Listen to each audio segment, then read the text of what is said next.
បាទសួស្តីពុកម៉ែបងប្អូនទាំងអស់គ្នាបាទនេះគឺជាការតបតែងនៅពេលរាត្រីខ្ញុំមកថតនៅក្នុងពេលរាត្រីអានេះគឺ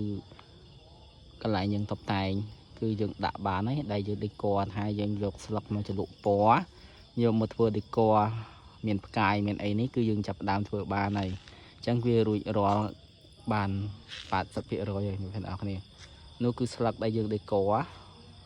មើលចិត្តទៅគឺវាអត់សូវមានសុខភាពស្អាតតែប្រហែលទេអ្នកនរគ្នាអធិស្ឋាននិយាយវីដេអូមួយណាក៏ជាប់មាត់ដែរតែបើសិនយើងមើលពីចង្ងាយទៅគឺអូយស្អាតមែនតើកូនណាគេចេះដេកឡើងស្អាតនេះពង្រីកមើលនេះស្លឹកគឺមានពណ៌អញ្ចឹងគឺស្អាតមែនតើហើយក៏មានផ្កាយមួយចន្លោះនឹងរហូតតែម្ដងអ្នកនរគ្នាបាទនេះគឺកន្លែងដេកខាងមុខចេញពីខ្លងទ្វារមកដល់នឹងតែម្ដងនេះ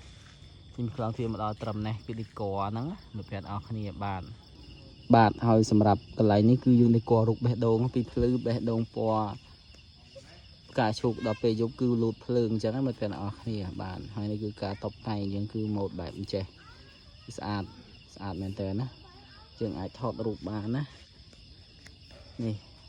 បេះដូងដ៏ស្រស់ស្អាតតែម្ដងញាក់ភ្លើតទេបាទហើយកន្លែងកង់រទេះនេះគឺញាក់ភ្លើងភ្លើតចឹងដូចគ្នាគឺយើងដាក់ភ្លើងពណ៌សដោយសារយើងខ្វះភ្លើង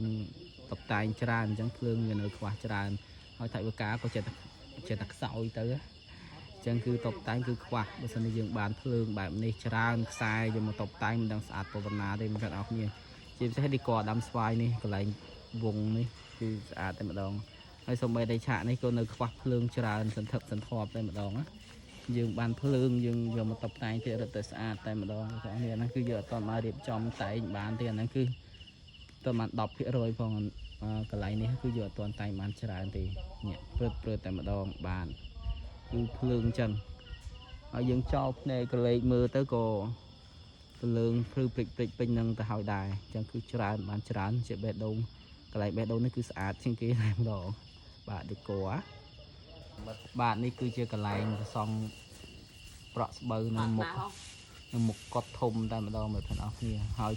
ចងក្បិនឡើងទៅធ្វើការទាំងយប់ព្រឹកមិនគ្រប់ថ្ងៃមិនគ្រប់ល្ងាចមិនគ្រប់យប់បន្ថែមទៀតគឺមកបានសឹងម៉ោង10មិន10មើលបងប្អូនអរគ្នាទៅបានសឹងទេដោយសារការគឺចង់បានឲ្យហើយមានពេលកំណត់នឹងបងប្អូនអរគ្នាហើយមេក៏នៅចាំដែរនៅចាំសបុកដែរអត់មានហ៊ានទៅណាទេស្អកកបាទហ្នឹងហើយអ្នកថតវីដេអូគឺថតមិនឈប់ពេលបងប្អូនអរគ្នាហ្នឹងហើយកុំភ្លេចជួយ share វីដេអូនេះម្នាក់មួយផងចែករំលែក